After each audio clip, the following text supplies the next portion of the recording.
How often do you think about your biological mum? I think on my birthday. Yeah, because I always used to think, if nothing else, she would have thought, yeah, I gave birth on that day. You would too, wouldn't you? Yeah, it would mean something. So you've thought about her every single birthday? Yeah, just quietly to myself. Yeah. And then I imagine you sort of pushing it to the back of your mind and exactly. just getting on with things. That's it. Yeah, just a little moment.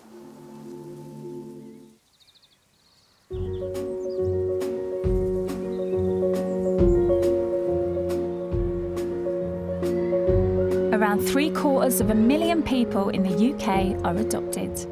But before the law changed in 1975, most adoptees never knew the identity of their birth parents. Margaret was adopted when she was just 6 months old. She's wondering if analysing her DNA might reveal the truth about her biological family.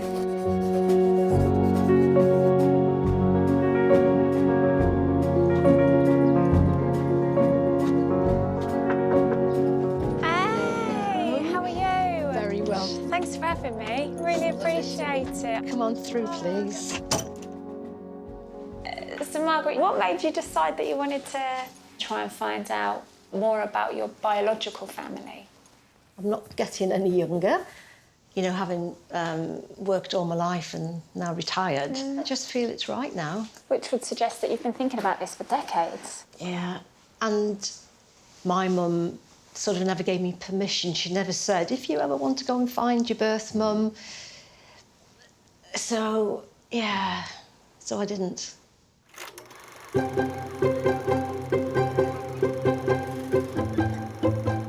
I was born January 1953.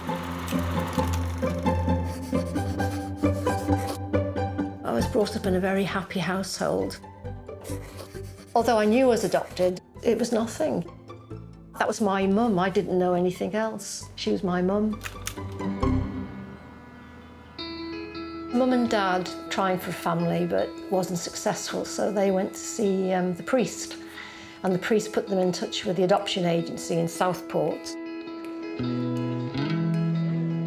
Southport and Liverpool, a lot of Irish ladies came over for the adoption.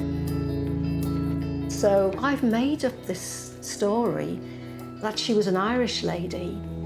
She came over, had me, and probably went back to Ireland.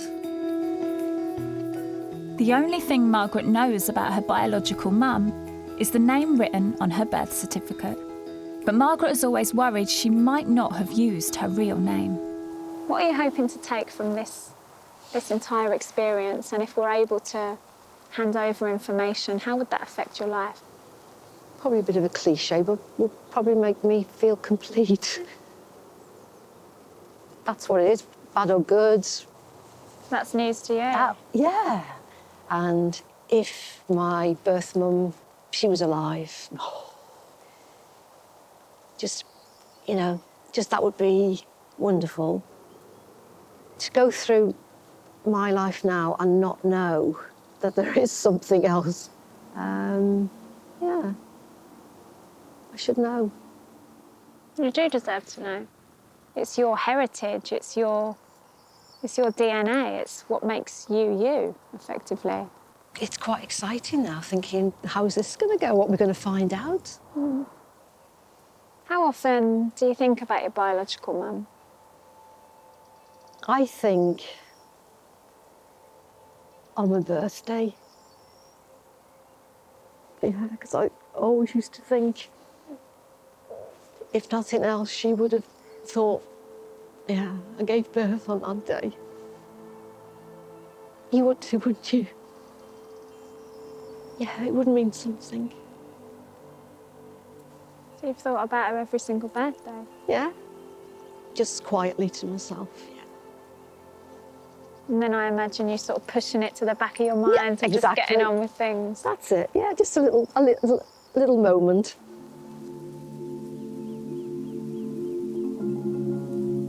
Life's so short, Margaret. Yeah. You know, and if it's been nagging, if you've been thinking about it for a long time, I mean, if you've thought about it every single birthday and you're 67 years old, you know, why not? Why not?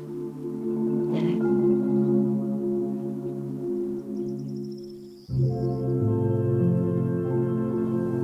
There must be a whole family out there with my DNA, but I don't know them.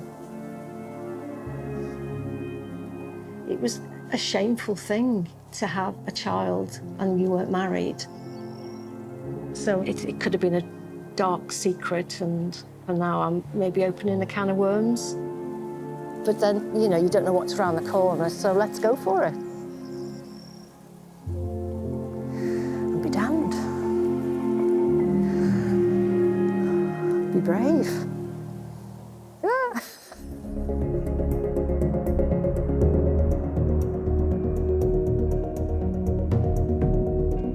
Margaret's going to the University of Leicester to meet Professor Churi King. As one of the UK's top geneticists, we're hoping Churi's experience analysing DNA can help Margaret finally find out about her ancestry. Come on in, take a seat. So, Margaret, how can I help you? What would you like to know? I think the big thing is there's things I'd like to find out about my birth mum. It sounds very much like the hints that are coming to you are Irish, and this was a period of time when it was incredibly difficult. Contraception was illegal in Ireland, abortion was illegal, even adoption was illegal in Ireland. And so there was about 2,000 women a year coming over from Ireland, often to places like Liverpool, because it's one of the nearest ports where they could put the children for adoption. So you were definitely not alone. Yeah. We don't know that that's what happened with your mum, but it could certainly have been the circumstances, and that's something that obviously we will try and look into. So in terms of the science, what we're going to do is we're taking your DNA and we are matching it against databases that contain, 25 million people from around the world to see if we can find any biological relatives. And it may not be that we find sort of half siblings, but it could be cousins and so on. The other thing we'll do is we can look at a piece of DNA known as mitochondrial DNA, and that comes down to you from your mum. So it's in the egg. So it comes from your mum, which will come from her mum, and going back through time. And what you find is that you get different types in different parts of the world. So we can have a look and see what kind of mitochondrial DNA that you have there. And hopefully that'll give you a little bit of information about your ancestry. So we will do anything we can do to point you towards who your mum was. Yeah, that's super. Right, so we need to do a DNA test. So for that, we need to get a sample of your saliva. So we have these kits. They're called spit kits.